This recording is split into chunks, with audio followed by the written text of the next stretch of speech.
Have you ever walked out of a psychiatrist's office feeling more confused than when you walked in?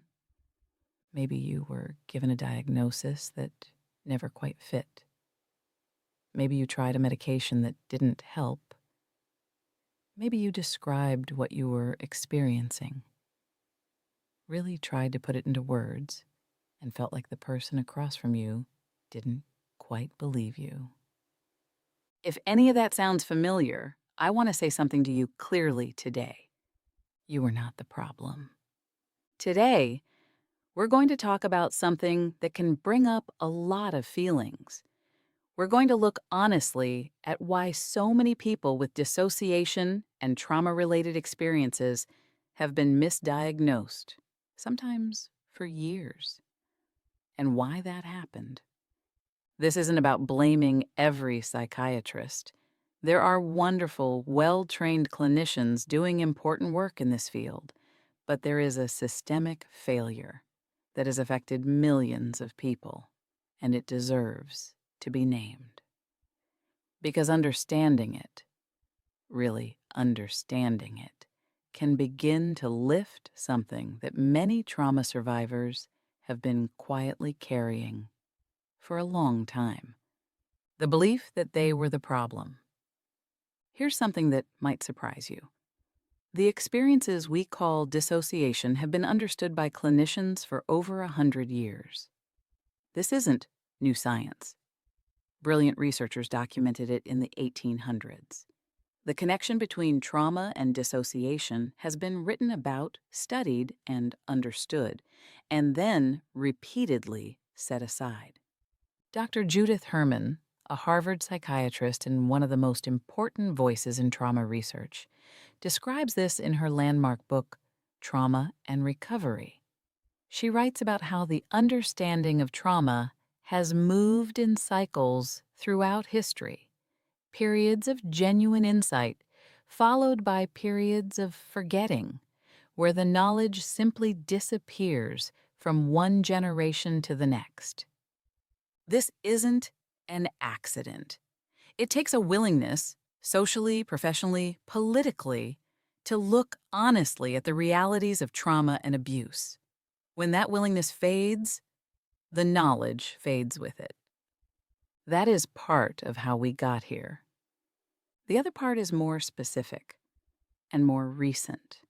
For many decades, trauma and dissociation simply were not taught in standard psychiatric training. Generations of psychiatrists graduated having learned very little about dissociative disorders. Some were taught explicitly that these conditions were so rare, they would likely never encounter them in practice. That belief became a lens, and when you look through a lens that says, "This is rare," or "This probably isn't real," you will miss it even when it's sitting right in front of you. The result? People with dissociation were, and still are, routinely given other diagnoses alongside or instead of the one that might have actually fit. Depression, anxiety, bipolar disorder, borderline personality disorder, schizophrenia, or schizoaffective disorder. ADHD, OCD, eating disorders. And here's something important to hold on to. Some of those diagnoses may have been real. Trauma touches everything, and these experiences genuinely do overlap. But when dissociation is the missing piece, when it's the thing underneath that no one named, none of the other treatments will ever quite reach it. Not because the clinicians were careless, but because they genuinely were not taught to look for what was actually there. Research tells us that people with dissociative disorders spend an average of 7 or more years in the mental health system before receiving an accurate diagnosis. 7 years. With multiple clinicians, multiple diagnoses, treatments that didn't work because they weren't designed for what was actually happening.